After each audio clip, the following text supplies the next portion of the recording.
ॐ श्रीगणेशाय नमः। उमामहेश्वरस्तोत्रम् नमः शिवाभ्यां नवयौवनाभ्यां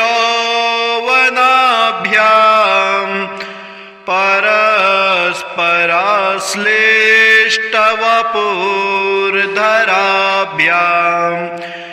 नगेन्द्रकन्या वृषकेतनाभ्यां नमो नमः शंकर पार्वतीभ्यां नमः शिवाभ्यां सरसोत्सवाभ्यां नमस्कृताभीष्टवरप्रदाभ्यां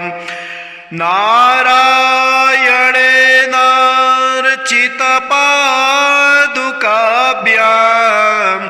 नमो नमः शंकर पार्वतीभ्यां नमः शिवाभ्यां वृषवाहनाभ्यां विरिञ्चि विष्णुवन्द्रसुपूजिताभ्यां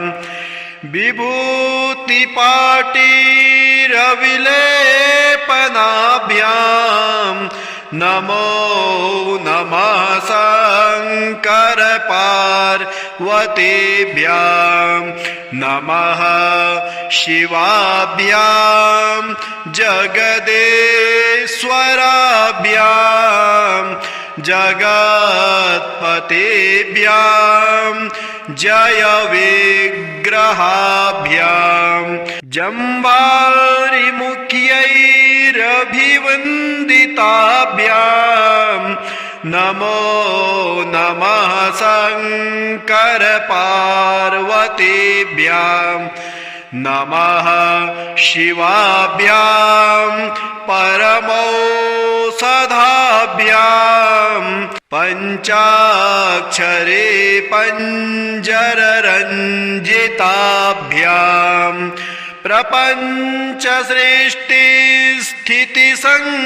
प्रपञ्चसृष्टिस्थितिसंहृताभ्यां नमो नमः शंकर पार्वतीभ्यां नमः शिवाभ्यां अतिसुन्दराभ्यां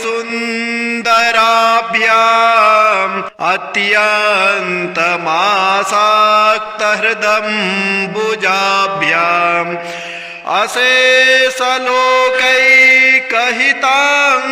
अशेषलोकैकहिताङ्कराभ्यां नमो नमः शंकर पार्वतीभ्यां नमः शिवाभ्यां कलिनाशनाभ्यां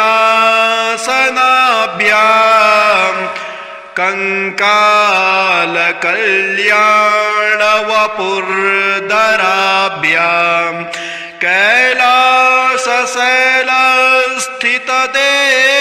कैलासशैलस्थितदेवताभ्यां नमो नमः शंकर पार्वतीभ्यां नमः शिवाभ्यां अशुभापहाभ्यां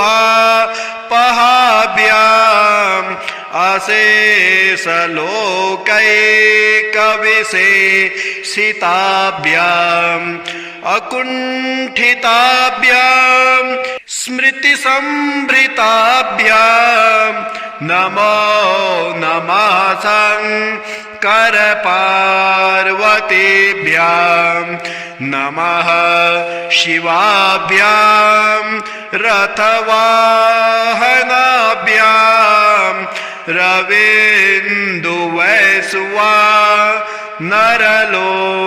रवीन्दुवैश्वानरलोचनाभ्यां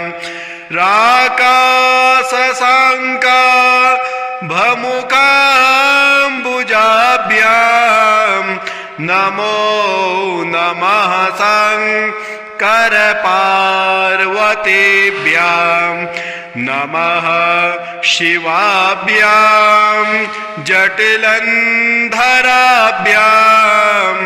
जरामृताभ्यां च विवर्जिताभ्यां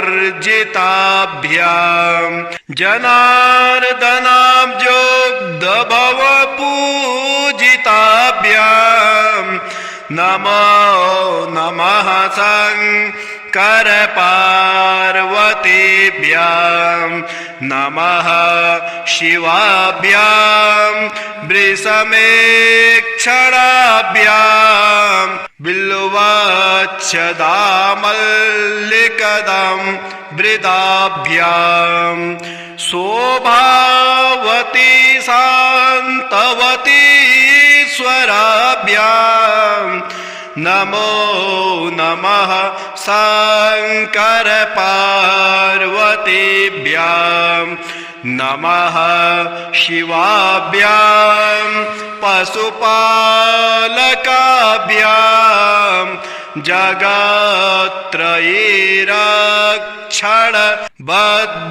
जगत्त्रयीरक्षणबद्धहृदाभ्यां समस्तदेवा सुरपूजिताभ्यां नमो नमः शङ्कर पार्वतीभ्यां स्तोत्रं त्रिसन्ध्यां शिवपार्वतीभ्यां भक्त्या पठेद्वा दशकं नरो यः सर्वसौभाग्यफलानि भुक्ते शतायुरान्ते शिवलोकमेति 12 ज्योतिर्लिङ्गानि सौराष्ट्रे सोमनाथं च श्रीशैले मल्लिकार्जुनम् उज्जैन्यां महाकाला मोङ्कारममलेश्वरम् परल्यां वैद्यनाथं च डाकिन्यां भीमशङ्करम् सेतुबन्धे तु रामेशम् नागेशं दारुकावने वाराणस्यां तु विश्वेशं त्र्यम्बकं गौतमी तटे हिमालये तु केदारं गुसमेशं तु शिवालये एतानिर्ज्योतिर्लिङ्गानि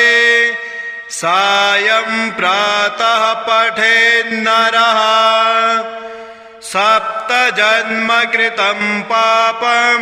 स्मरणेन विनश्यते एतेषां दर्शनादेव पातकं नैव तिष्ठते कर्मक्षयो भवेत्तस्य यस्य तुष्टो महेश्वरः रुद्राष्टकम् नमामि समीशान निर्वाणरूपं विभुं व्यापकं ब्रह्मवेदस्वरूपं निजं निर्गुणं निर्विकल्पं निरेहं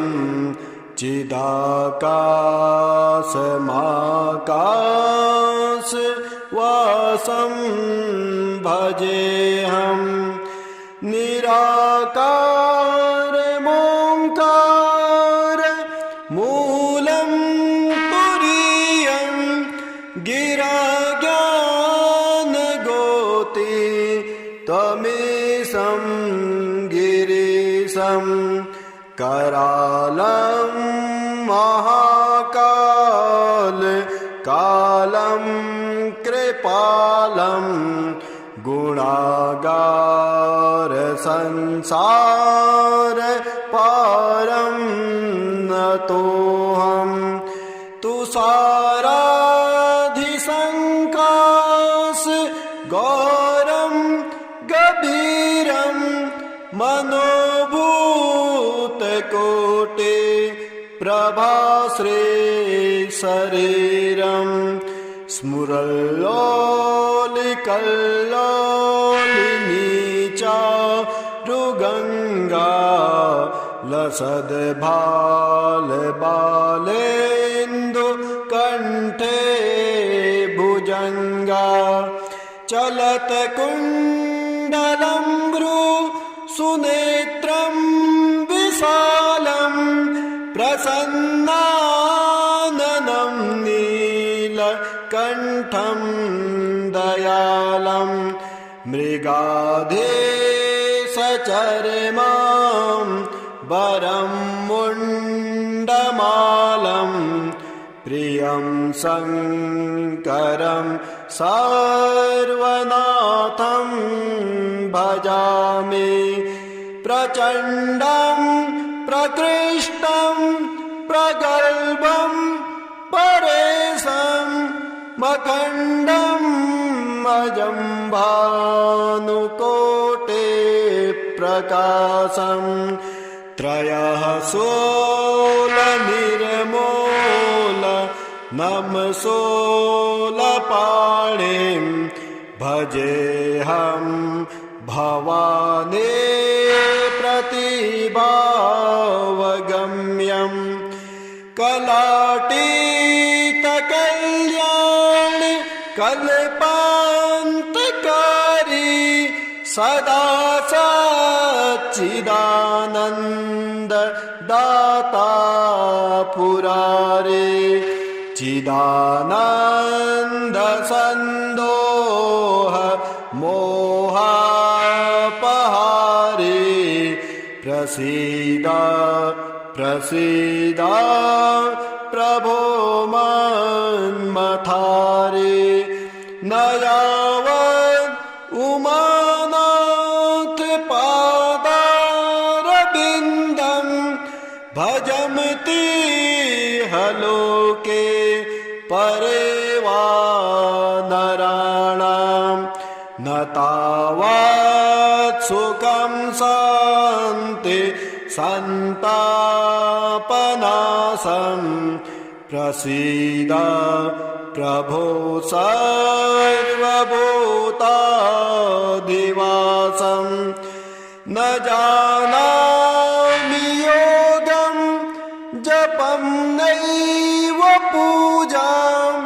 न तोऽहं सदा सर्वदासं भूतोऽभ्यं जराजन्म दुःखौ जताताप्यमानं प्रभो पाहि आपन्नमामि सशम्भो नमामि सशम्भो नमामि सशम्भो प्रभो पाहि आपन्नमामि सशम्भो रुद्राष्टकमिदं प्रोक्तं विप्रेण हरतोषे ये पठन्ति नरा भक्त्या तेषां शम्भो प्रसीदते। पार्वती वल्लभ नीलकण्ठाष्टकम् नमो भूतनाथं नमो देवदेवं नमः कालकालं नमो देव्यतेजः नमः कामभस्मं नमः शान्तशीलं भजे पार्वती वल्लभं नीलकण्ठं सदा तीर्थसिद्धं सदा भक्तरक्षं सदा सेवपूज्यं सदा शुभ्रभस्मं सदा ध्यानयुक्तं सदा ज्ञानवर्धकं भजे पार्वती वल्लभं नीलकण्ठं शंसाने शयानं महास्थानवासं शरीरं गजाननं सदा चर्मवेष्टं पिशाचाधिनाथं पशूनां प्रतिष्ठं भजे पार्वती वल्लभं नीलकण्ठं फणिनागकण्ठे भुजङ्गाद्यनेकं गले रुण्डमालं महावीरशूरं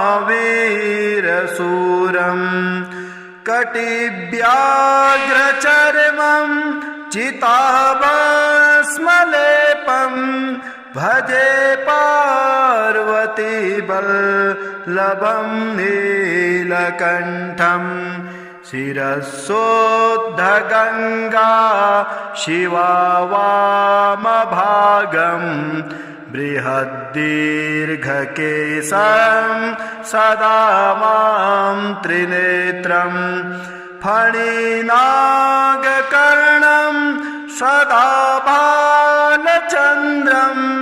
भजे पार्वती वल्लभं नीलकण्ठं करे शूलधारं महाकाष्ठनाशं सुरेशं परेशं महेशं जनेशं धनेशस्तुतेशं ध्वजेशं गिरीशं भजे पार्वती वल्लभं नीलकण्ठं उदानं सुदानं सुकैलासवासं धरा निर्धरं संस्थितं ह्यादिदेवम् अजं हेमकल्पद्रुमं कल्पसेव्यं भजे पार्वती वल्लभं नीलकण्ठं मुनीनां वरेण्यं गुणं रूपवर्णं द्विजानं पठन्तं शिवं वेदशास्त्रम् अहो दीनवत्सं कृपालुं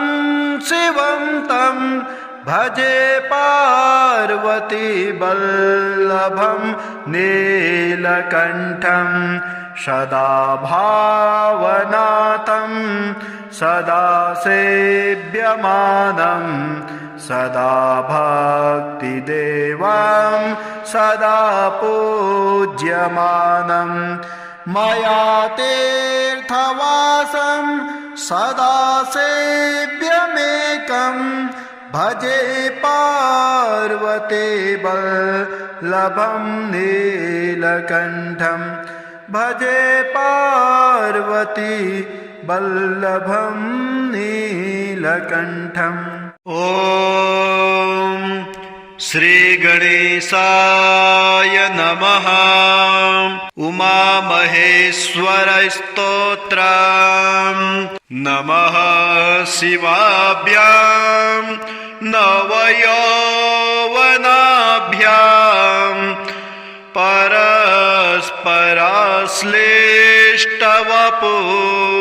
परस्पराश्लिष्टवपुर्धराभ्यां नगेन्द्रकन्या वृषकेतनाभ्यां नमो नमः शङ्कर पार्वतीभ्यां नमः शिवाभ्यां सरसोत्सवाभ्यां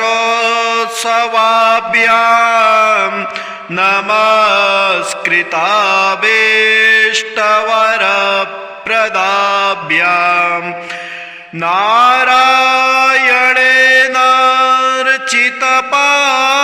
नारायणेनार्चितपादुकाभ्यां नमो नमः शंकर पार्वतीभ्यां नमः शिवाभ्यां वृषवाहनाभ्यां विरिञ्चि विष्णुवन्द्रसुपूजिताभ्यां विभूतिपाटीरविलेपनाभ्यां नमो नमः शंकर पार्वतीभ्यां नमः शिवाभ्यां जगदेश्वराभ्यां जगत्पतेभ्यां जय विग्रहाभ्यां जम्बारिमुख्यैरभिवन्दिताभ्यां नमो नमः शंकर पार्वतीभ्यां नमः शिवाभ्यां परमौषधाभ्यां पञ्चाक्षरे पञ्जररञ्जिताभ्यां प्रपञ्चसृष्टिस्थितिसंहृताभ्यां नमो नमः शंकर पार्वतीभ्यां नमः शिवाभ्यां अतिसुन्दराभ्यां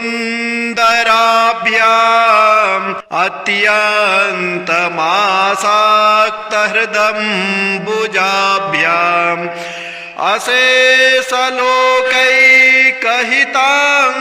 अशेषलोकैकहिताङ्कराभ्यां नमो नमः शंकर पार्वतीभ्यां नमः शिवाभ्यां कलिनाशनाभ्यां कंकालकल्याणवपुर्धराभ्यां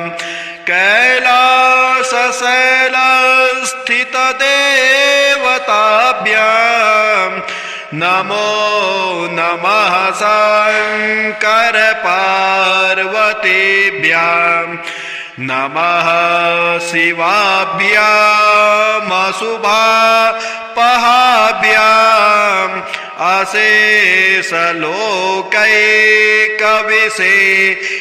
अशेषलोकैकविशेषिताभ्याम् अकुण्ठिताभ्यां स्मृतिसंभृताभ्यां नमो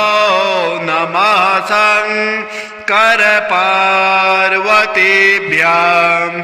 नमः शिवाभ्यां रथवाहनाभ्यां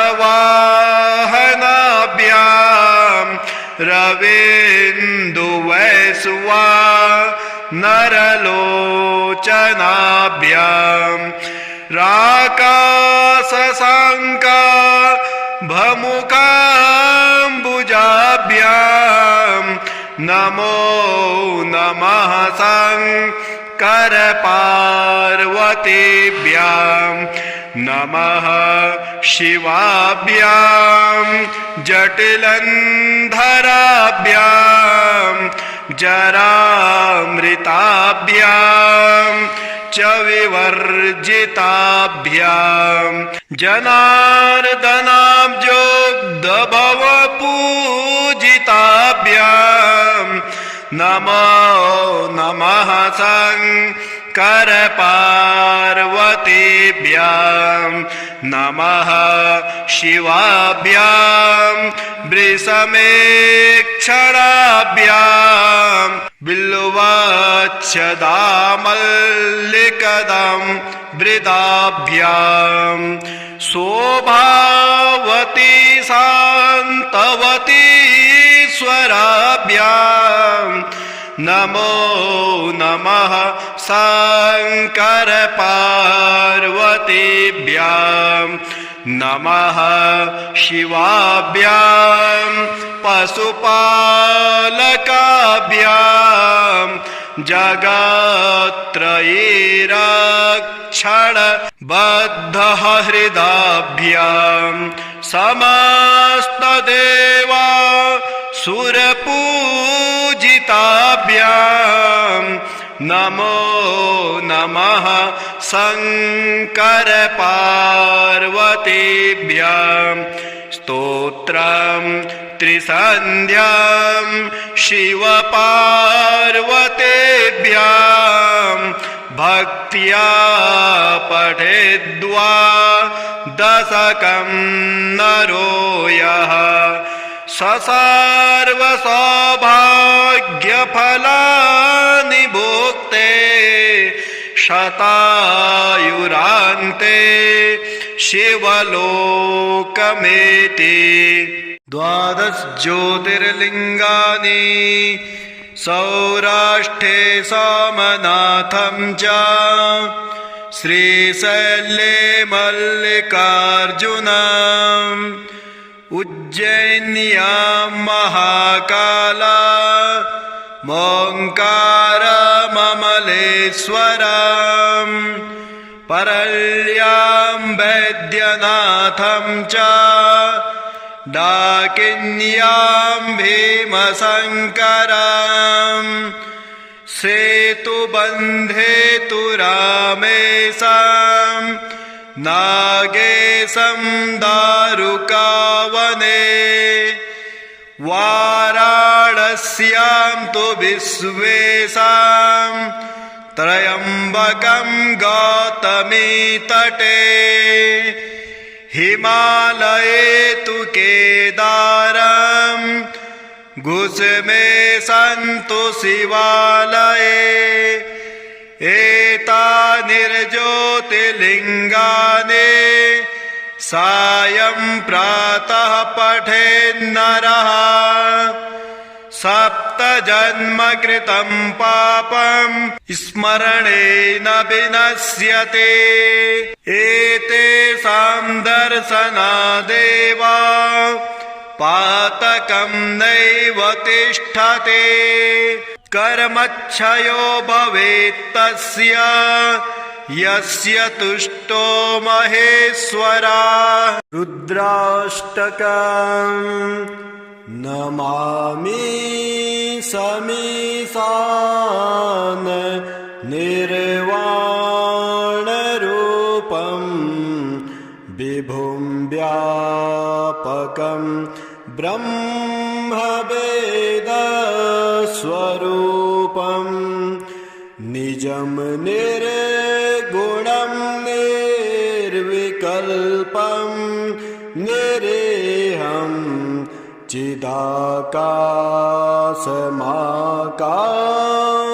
चिदाकाशमाकाशवासं भजेऽहं निराकारमोङ्कार मूलं तुरीयं गिराज्ञानगोति त्वमेशं गिरीशं करालं महाकाल कालं कृपालं गुणागार संसार पारं नतोऽहं तुषाराधिसङ्काश गौरं गभीरं मनोभूतकोटि प्रभाश्री शरीरं स्मुरल्लोलिकल्लोलिनी चारुगङ्गा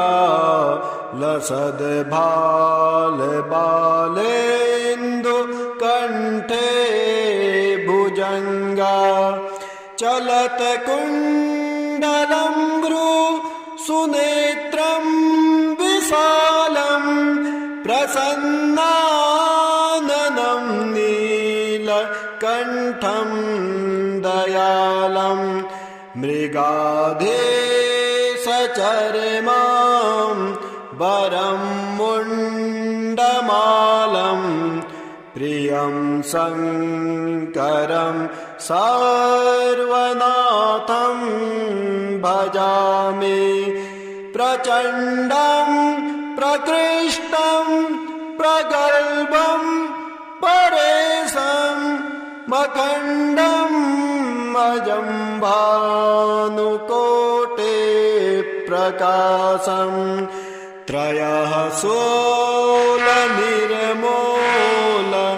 नमसोलपाणिम् भजेऽहं भवानी प्रतिभावगम्यम् कलातीतकल्याण कल्पान्तकारी सदा सच्चिदानन्द दाता पुरारे चिदानन्द सन्दोह मोहापहारे प्रसीद प्रसीद प्रभो मन्मथारे न यावत् उमानाथ पादारविन्दम् भजन्ति हलोके परे वा नराणाम् न तावत् सुखं शान्ति सन्तापनाशम् प्रसीद प्रभो सर्वभूताधिवासम् न जानामि योगं जपं नैव पूजां न तोऽहं सदा सर्वदासम्भूतोऽभ्यं जराजन्मदुःखौ गताताप्यमानम् प्रभो पाहि आपन् नमामि सशम्भो नमामि सशम्भो नमामि सशम्भो प्रभो पाहि आपन् नमामि सशम्भो रुद्राष्टकमिदं प्रोक्तं विप्रेण हरतोषे ये पठन्ति नरा भक्त्या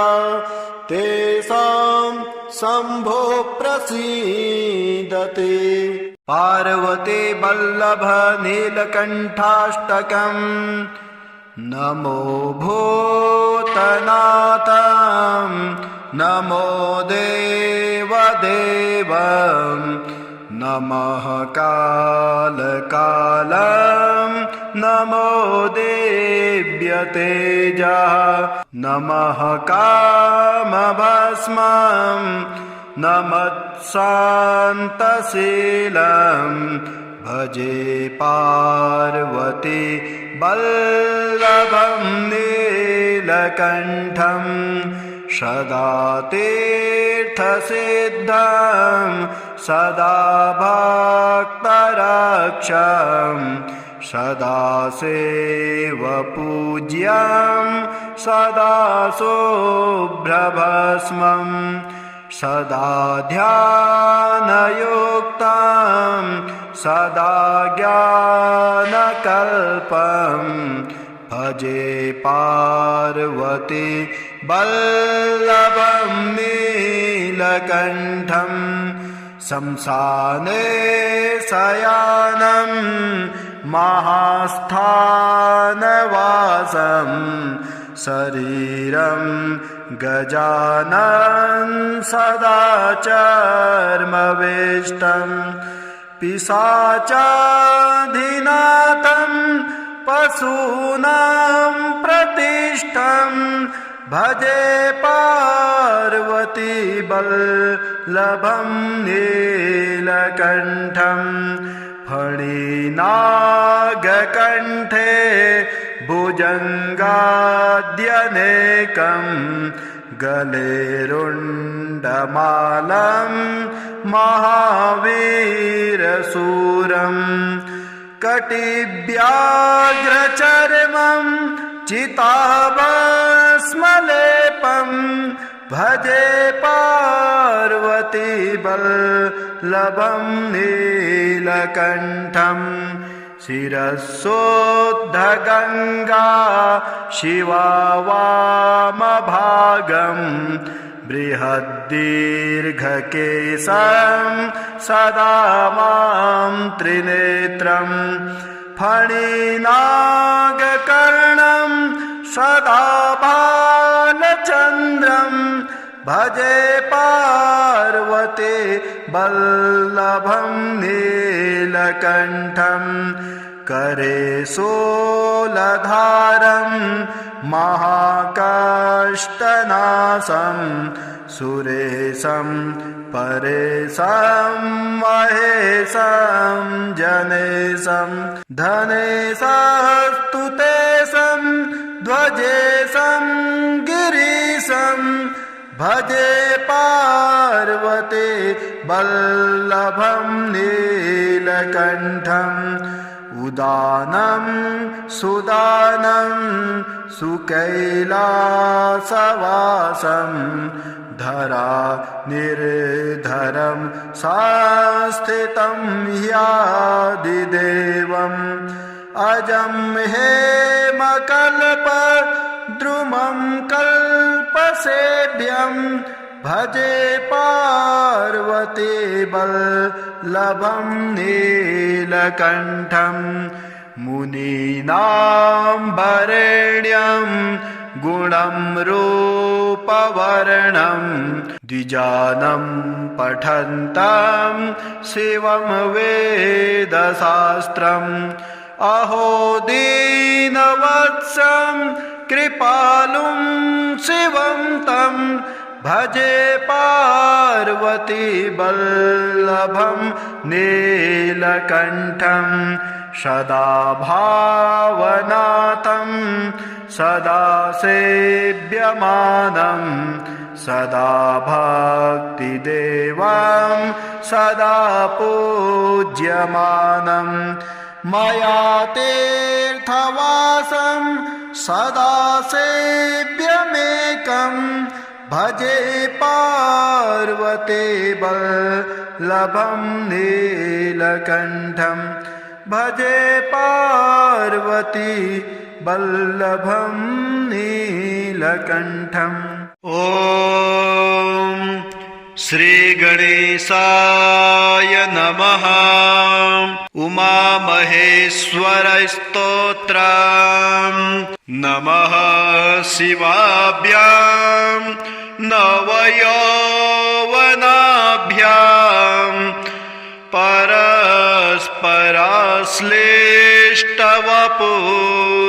परस्पराश्लिष्टवपुर्धराभ्यां नगेन्द्रकन्या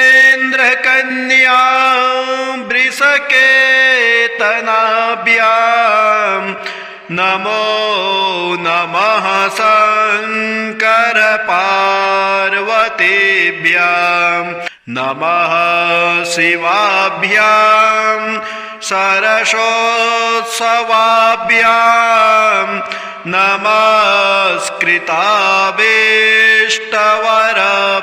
नमस्कृताभीष्टवरप्रदाभ्यां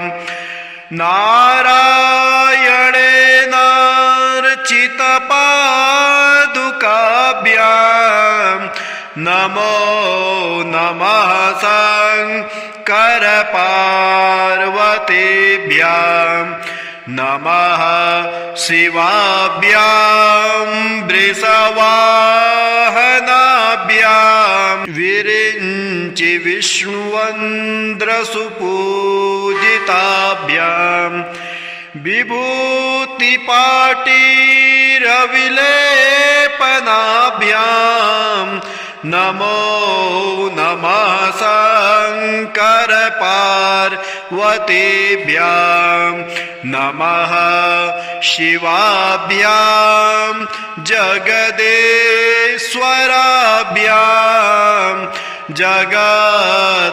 जगत्पतेभ्यां जय विग्रहाभ्यां जम्बारिमुख्यैरभिवन्दिताभ्यां नमो नमः शङ्कर पार्वतीभ्यां नमः शिवाभ्यां परमौषधाभ्यां पञ्चाक्षरे पञ्जररञ्जिताभ्यां प्रपञ्चसृष्टिस्थितिसंहृताभ्यां नमो नमः शङ्कर पार्वतीभ्यां नमः शिवाभ्याम् अतिसुन्दराभ्याम् अत्यन्तमासाक्तहृदम्बुजाभ्याम्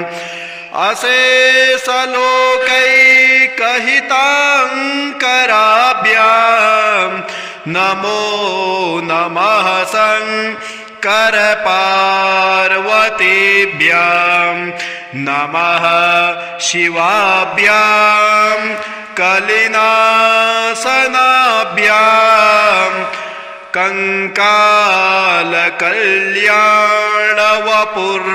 कंकालकल्याणवपुर्धराभ्यां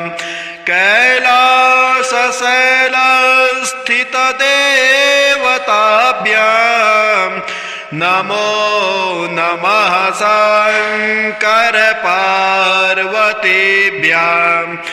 नमः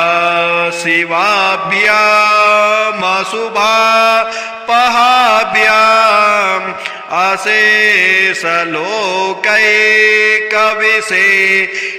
अशेषलोकैकविशेषिताभ्याम् अकुण्ठिताभ्यां स्मृतिसंभृताभ्यां नमो नमः शङ्कर पार्वतीभ्यां नमः शिवाभ्यां रथवाहनाभ्यां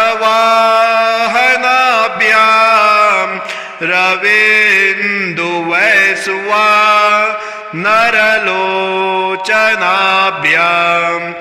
राकाशशाङ्का भमुकाम्बुजाभ्यां नमो नमः शङ्कर पार्वतीभ्यां नमः शिवाभ्यां जटिलन्धराभ्यां जरामृताभ्यां च विवर्जिताभ्यां जनार्दनाब्जोग्धभवपूजिताभ्यां नमो नमः शङ्कर पार्वतीभ्यां नमः शिवाभ्यां वृषमेक्षणाभ्यां बिल्वच्छदामल्लिकदं वृदाभ्यां शोभावती शान्तवती स्वराभ्यां नमो नमः शङ्कर पार्वतीभ्यां नमः शिवाभ्यां पशुपालकाभ्यां जगत्त्रयीरक्षणबद्धः हृदाभ्यां समस्तदेवा सुरपूजिताभ्यां नमो नमः शङ्कर पार्वतीभ्यां स्तोत्रं त्रिसन्ध्यां शिवपार्वतीभ्यां भक्त्या पठेद्वा दशकं नरो यः सर्वसौभाग्यफलानि भुक्ते शतायुरान्ते शिवलोकमेति रुद्राष्टकं नमामि समीशान निर्वाणरूपं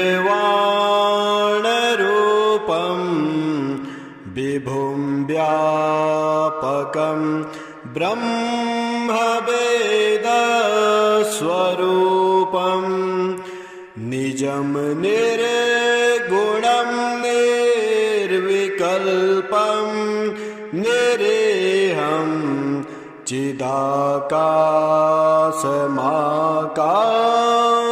चिदाकाशमाकाशवासं भजेऽहं निराकारमोङ्कार मूलं तुरीयं गिराज्ञानगोति त्वमेशं गिरीशं करालं महाकाल कालं कृपालं गुणागार संसार पारं नतोऽहं तुषाराधिसङ्काश गौरं गभीरं मनोभूतकोटे प्रभाश्री शरीरं स्फुरल्लोलिकल्लोलिनी चारुगङ्गा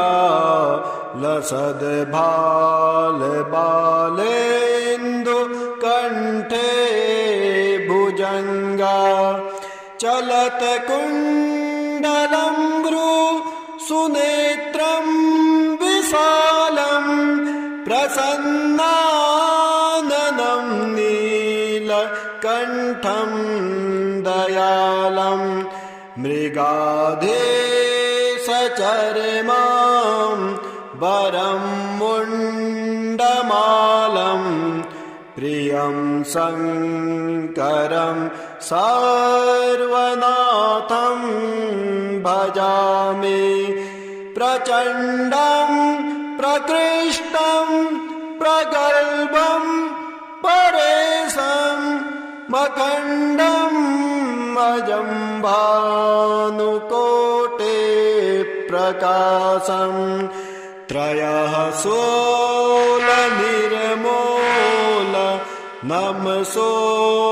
नमसोलपाणिं भजेऽहं भवानी प्रतिभावगम्यं कलातीतकल्याण कल्पान्तकारी सदा सच्चिदानन्द दाता पुरारे चिदानन्द सन्दोह मोहापहारे प्रसीद प्रसीद प्रभो मन्मथारे न यावत् उमानाथ पादारविन्दं भजन्ति हलोके परे वा नराणां न तावत् सुखं शान्ति सन्तापनाशं प्रसीद प्रभो सर्वभूताधिवासं न जानामि योगं जपं नैव पूजां न तोऽहं सदा सर्वदासं भूतोऽभ्यं जराजन्म दुःखौ जताताप्यमानं प्रभो पाहि आपन् नमामि सशम्भो नमामि सशम्भो नमामि सशम्भो प्रभो पाहि आपन् नमामि सशम्भो रुद्राष्टकमिदं प्रोक्तं विप्रेण हरतोषे ये पठन्ति नरा भक्त्या तेषां शम्भो प्रसीदते। पार्वती वल्लभ नीलकण्ठाष्टकम् नमो भूतनाथं नमो देवदेवं नमः कालकालं नमो देव्यतेजः नमः कामभस्मं नमः शान्तशीलं भजे पार्वती वल्लभं नीलकण्ठं सदा तीर्थसिद्धं सदा भक्तरक्षं सदा सेवपूज्यं सदा शुभ्रभस्मं सदा ध्यानयुक्तं सदा ज्ञानकल्पं भजे पार्वती वल्लभं नीलकण्ठं शंसाने शयानं महास्थानवासं शरीरं गजाननं सदा चर्मवेष्टं पिशाचाधिनाथं पशूनां प्रतिष्ठं भजे पार्वती वल्लभं नीलकण्ठं फणिनागकण्ठे भुजङ्गाद्यनेकं गले रुण्डमालं महावीरशूरं कटिव्याघ्रचर्मं चिताभस्मलेपं भजे पार्वती वल्लभं नीलकण्ठं शिरस्सोद्धगङ्गा शिवा वामभागं बृहद्दीर्घकेशं सदा मां त्रिनेत्रं फणिनागकर्णं सदा बालचन्द्रं भजे पार्वती वल्लभं नीलकण्ठं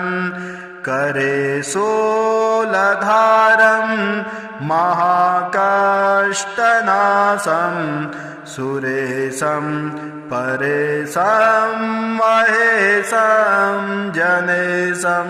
धनेशस्तु तेषं ध्वजेशं गिरीशं भजे पार्वती वल्लभं नीलकण्ठं उदानं सुदानं सुकैलासवासं धरा निर्धरं संस्थितं ह्यादिदेवम् अजं हेमकल्पद्रुमं कल्पसेव्यं भजे पार्वती वल्लभं नीलकण्ठं मुनीनां वरेण्यं गुणं रूपवर्णं द्विजानं पठन्तं शिवं वेदशास्त्रम् अहो दीनवत्सं कृपालुं शिवं तं भजे पार्वती वल्लभं नीलकण्ठं सदा भावनाथं सदा सेव्यमानं सदा भक्तिदेवं सदा पूज्यमानं मया तीर्थवासं सदा सेव्यमेकं भजे पार्वती वल्लभं नीलकण्ठं भजे पार्वती वल्लभं नीलकण्ठम्।